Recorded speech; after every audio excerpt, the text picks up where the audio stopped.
Welcome, everyone. Okay, welcome to the MVP race.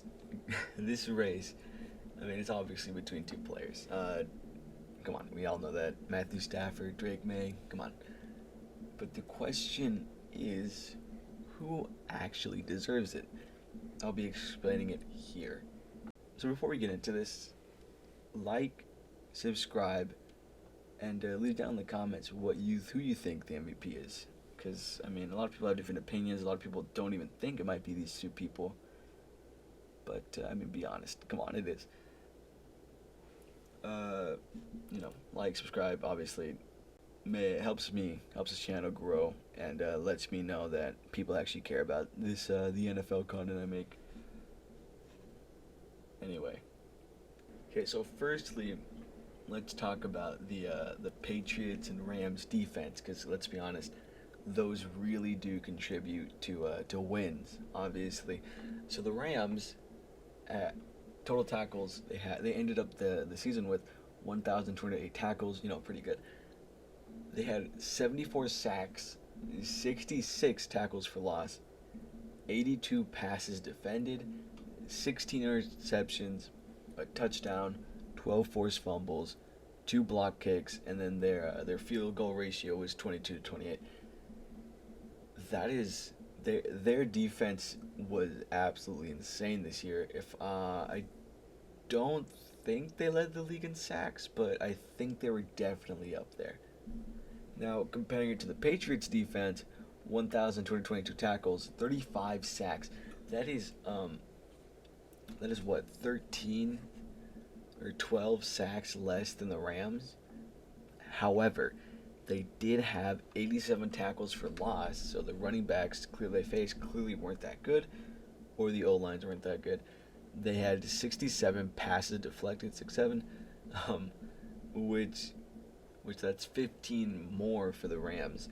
They had 10 interceptions, which is 6 more for the Rams. Both had a touchdown. They had 2 less forced fumbles at 10. They didn't block any kicks.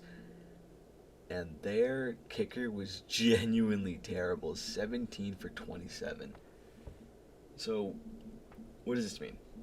This means that the Rams defense is significantly more dominant, recording more sacks, more passes deflected, more interceptions, and a little more forced fumbles. What does it show? It shows that Stafford has more help regarding his team defensively, which allows for easier games to win. Okay, so we know the defense. The Rams have a better defense. That's how it is. Let's start with the offense.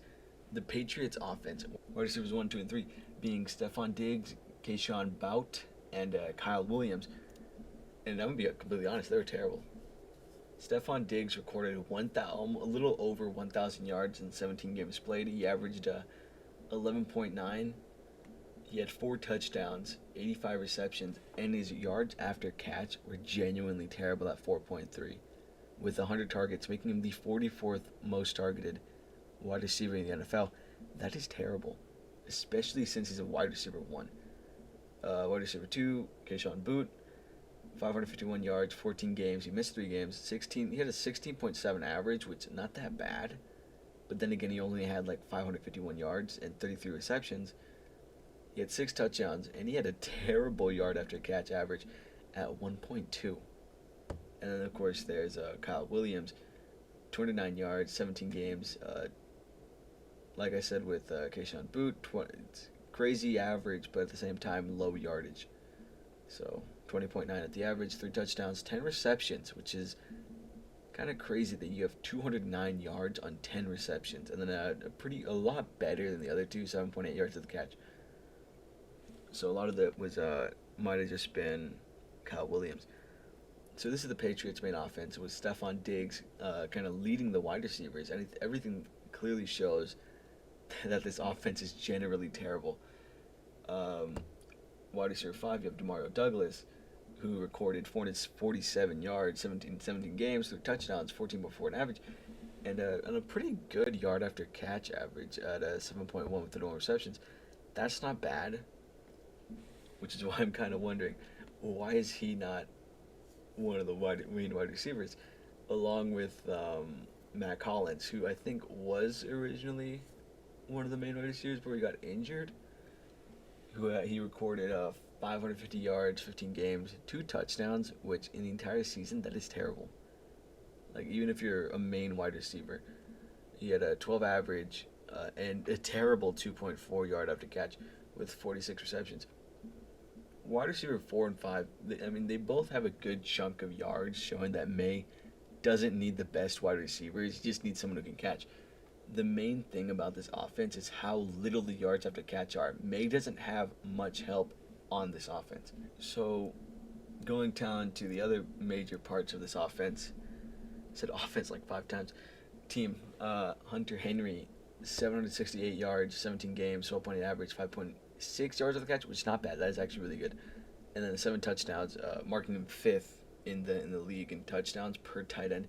He was a centerpiece in this in already a pretty bad offense. The yard after catch is still low, but for a tight end, that's still it's still really good. So the thing about the Patriots' run game is that looking at Trayvon Henderson, it looks terrible. He has the 24th most carries, 21st rushing yards. He does in the top 10 for more touchdowns. You have a fumble, 5.1 yards per attempt, which that's pretty bad. He did have 18 explosive runs, 10 plus, and as for passing, he had 221 yards, 1 touchdown, and 35 receptions. But it looks like it struggles, right? But that's not the whole truth. The Patriots have get a random type of year regarding the rushing game, because at the end of the year, Henderson began the starter, but during the year it was kind of wishy-washy. It's this inconsistent run game that hurt the Patriots in the long run. So by the end of the year, the Patriots tried to their receiving core. It was mid at best. It was mediocre. They averaged about 5.6 yards after carry team-wise, 4.33 within wide receivers 1, 2, and 3. They had almost 1,800 yards after catch total, 9 fumbles, and then 31 touchdowns. Obviously, May played all his games, so all those touchdowns are his, and they are pretty good on targets. They do catch. They're 74% on targets. Run game was slightly better, considering that it was split between 3 players. With recording almost 2,200 rushing yards, 22 touchdowns, 16 fumbles, and then almost 500 carries. But 16 fumbles in a Patriots run game? I mean, come on. So moving on to the Rams offense, and the thing about the Rams offense is that you can't really tell who wide receiver 3 is, but I put Tutu Atwell at 3 because he had the most play time this year. So first, wide receiver 1, obviously, Puka Nacua. So Puka Nacua, wide receiver 1, 1,700 yards. He gets second in the league for that. He's 4th in touchdowns at 10, 13.4 average, and a really good 5.4 yards of the catch. He beats out JSN, if I'm not mistaken. He's 1st in receptions, which, this kind of showing how force-fed he is, He's not it's not like all these yards being split between all these receivers. No, Puka Nacua is getting all these yards because that's only who Matthew Stafford targets. He has 160 targets, 3rd in the NFL in 16 games. As for Devontae Adams, wide receiver 2, 789 yards, 14 touchdowns, marking him 1st in the NFL per receiving touchdowns, 13.2 average, and 2 yards after catch. Kind of, if you're just looking at this without watching the games, just kind of makes you think, yeah, that guy's an end zone merchant. 60 receptions, 14 games. He's missed a couple more. Then there's Tutu Atwell, who had 192 yards and 1 touchdown with 32 average. Insane, by the way, and 10.8 yards after catch. I don't know why Tutu Atwell isn't playing more. Obviously, he was injured. He was only played 10 games, but still. He's a pretty good route runner, and he beats out because of his speed. But and And I was kind of surprised when I saw this myself.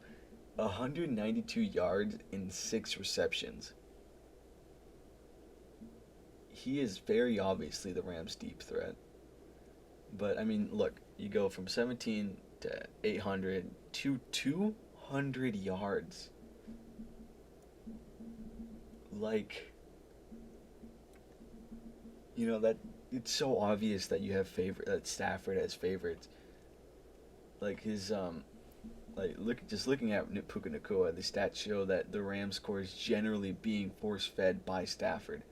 His two leaders in receiving yards and touchdowns are obviously wide receiver two, wide receiver one, but he does it shows that McVay doesn't get his other guys involved. Either that he doesn't get the other guy involved, or Stafford relies so heavily on Nakua and Adams. And the thing is, it could be the latter because we know that they struggled with Adams gone. They lost two major games against the Seahawks and the Falcons. Nonetheless, Stafford does have two top 5 receivers in his core. While May's best receiver is like a top 15 at best, clearly Stafford does have more help than May. Looking at wide receiver 4 and 5, and this is where I said it's kind of iffy because Xavier Smith is kind of wide receiver 3, but Tutu Atwell has more play time, so I don't know. 4 and 5 obviously showing that they don't get as much attention as others.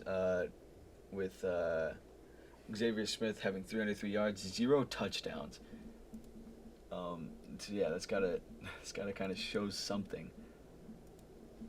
And obviously, Konata Mumfield having 177 yards and even 200, a touchdown with 10 receptions in 17 games. And I think he's wide receiver 3 right now. It shows that they don't get as much attention as others. May typically does get everyone involved because he has to, because these guys, he doesn't have any real wide receivers. These are guys you find on free agency, like halfway through the season. And the yard after catch is generally higher regarding Xavier Smith. So we talked about Hunter Henry. So let's talk about Colby Parkinson. 408 yards, 8 touchdowns. He's third in the league for tight ends, 9.5 average, and 6.4 yards after catch in 15 games. So Stafford does have two pretty great tight ends that he just doesn't use, as shown here. His yard after catch is great, but he's very clearly an end zone threat. Half his touchdowns are in the end zone, so it's pretty obvious. Stafford only looks at him when they're in the end zone and he needs a quick score. It's not a problem, but the fact that he could be used for so much more and they're only overlooking him as an end zone threat is just insane. More than half of Parkinson's total yards is yards after catch. And then, half his touches and relationships. Over 200 of Parkinson's yards is his yards after catch. He can be dominant, but McVay's offense won't let him be. And finally, we talked about Kyren Williams, one of the better running backs in the league. He's ninth in carries at 259. He's sixth in yardage at 1,200, almost 1,300. Eighth in touchdowns, he has 10. Does have 2 fumbles, averages 3.8 yards, but he has almost double the explosive run that Henderson have at 26. As for receptions, he has 36 receptions for 3 touchdowns. And I mean, just at a glance, you can tell Williams is significantly better, more explosive than Henderson, with about 8 more 10-plus runs than Henderson this season. It's important because the MVP award goes to the more valuable player. I mean, obviously it goes to the better player, but regarding MVP, it always goes to the more valuable one. So Stafford on this team clearly isn't the most important nor most valuable, considering he has a team as powerful as this. So at the end of the season, the team averaged 5.53 yards of the catch team-wise, but 6.04 within wide receivers 1 through 3. That is so obviously showing how much more dominant that wide receiver core is. And they ended the year with 1,800 yards after catch, 4 fumbles, and 46 touchdowns. And I think all those went to Stafford because he played all games. But they were 0.66% on target. So that kind of shows that, They do kind of mess up. End of the year with almost 2,200 rushing yards, 17 touchdowns, 12 fumbles, which is, I don't know what, like 4 less than Patriots receiving core, and then 465 carries. Most of those really done by Kyron Williams. It wasn't really shared in a sense. So those are the offenses. Weighing, if you just weigh it, very obviously, Rams have a significantly better offense than the Patriots. And their defenses, I mean, they're kind of iffy. If I were to take one, I'd take the Rams too. So, just saying that very obviously one has a lot more help than the other. So looking at these coaches head to head, McVay is 92 for 57 all time. He's been at 2 Super Bowls with the Rams already, one without Stafford. 2 Coach of the Year awards. He's 8-5 in the playoffs. He has a ring, and he has 8 winning seasons. While Verbal, 68 for 48 all time. He's been to an AFC champion with the Titans. Didn't win it. He won a Coach of the Year award, 3-5 in playoffs all time, with only 4 winning seasons. There's a very obviously a better head coach when regarding these two, and it kind of just shows that Stafford has a sort of super team. But I mean, it doesn't mean he's not, a key part of it. He's obviously a major part. He almost threw 50 touchdowns, 5,000 yards. It's not to say that Stafford isn't a major player, but compared to May on his team, they wouldn't have been the same. So let's talk about the actual quarterbacks now. So Matthew Stafford, he ends the year with 4,708 yards, 48 touchdowns, 3 fumbles, 8 interceptions. He was sacked 23 times, had a 7.9 average per pass, and a 71 QBR. He played 8 games with defenses over 20. He played 8 games where the defense allowed over 20 points, and he played 6 playoff teams.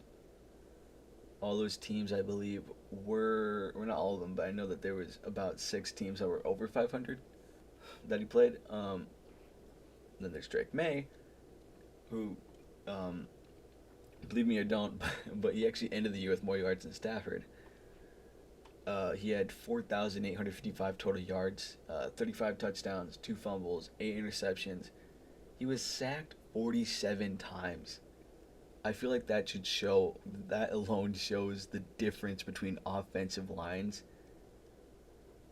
And, I mean, why probably realistically May probably couldn't get a touchdown or get the ball out in time. Because 47 times is insane. I mean, just looking at it, QBs typically get about 20 sacks at the most with a good O-line. Obviously, Stafford kind of went at that rate, 23 sacks. He had a pretty great O-line. But Drake May has over 2 times the amount of the amount of times he was sacked. So, like I said, shows which one has a better team, shows who's more important. He ended the year with a 77.2 QBR, an 8.9 average, and he had 7 games where the defense allowed over 20 points, so that's very similar. As for playoff teams and teams over 500, he only faced 3 playoff teams, and he only faced 2 teams over 500. So this is kind of a team thing, I guess, but nonetheless, it's a major thing when regarding the MVP. May ended the year with a 14-3 record. Stafford ended the year with 12-5. So yeah. May had a final completion percentage of 72%, while Stafford had 65%, a significant drop compared to May. And here's the thing. So we look at both teams in a way, the .500, the playoff teams, etc., etc.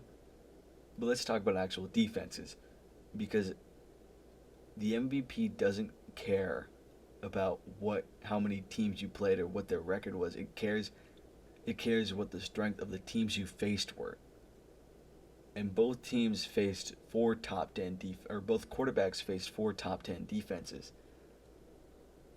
Uh, did you know that the Saints were a top 10 defense? I didn't. All that is just based on ESPN. I checked what teams they face, what teams are in the top 10. I think 11th is the Jacksonville Jaguars, and I think Stafford faced them, but just regarding top 10, it's four teams. So it's already been shown that May is probably more important on his team compared to Stafford on the Rams. Okay, so they faced six mutual teams. Against those mutual teams, Stafford went 16 touchdowns to 6 interceptions. I think we all remember the the Falcons game where he threw 3 interceptions. I watched that. That was a pretty good game. May, on the other hand, 14 touchdowns to 3 interceptions. So 2 touchdowns less, but also half the interceptions that Stafford had. May beat all the mutual teams while Stafford lost to 2, with I think both of those teams being 8 and 9. This alone shows that against similar opponents, May does tend to perform better. So just talking about kind of just other stuff that might go into this MVP race, might affect it. 0.30 or 36% of Stafford's touchdowns came from 5 teams. In the previous season, the Rams went 10-7, and then Stafford went 10-6 that season. However, he did have Cooper Kupp, who had won an Offensive Player of the Year, and Puka Nacua was up in the race for it this year. So even last year, Stafford did have a heavy team. While May, 16% of May's touchdowns do come from one team. In the previous season, where May was a rookie, the Patriots went 4-13. 3 wins did come from May, but when you actually look at that team, his wide receiver 1 that year is now wide receiver 5 on the 49ers. So, take that with a grain of salt. So, after talking about all that, who is the MVP? Drum roll, please. Come on, it's Drake May. He's significantly more important than Stafford for his team, and generally has one of the better seasons regarding QBs. He also has one of the best records in the AFC. Unlike Stafford, he choked to the Hawks and the Falcons, losing that number 1 seed. Of course, this is just my opinion, so, who do you think the MVP is? Leave it down in the comments. Leave why you think that. I just told you every reason as to why I thought Drake May is the MVP compared to Stafford. So, Joe's lying. Don't just come into my comment section and be like, no, you're wrong, and you don't say anything as to why.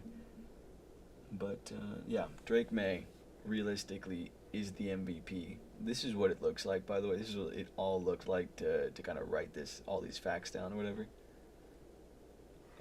But yeah, Drake May MVP is kind of what I'm feeling. So thank you for watching. If you like this type of content, please subscribe and like, so I know that people actually care about the NFL content I make. Thank you very much, and goodbye.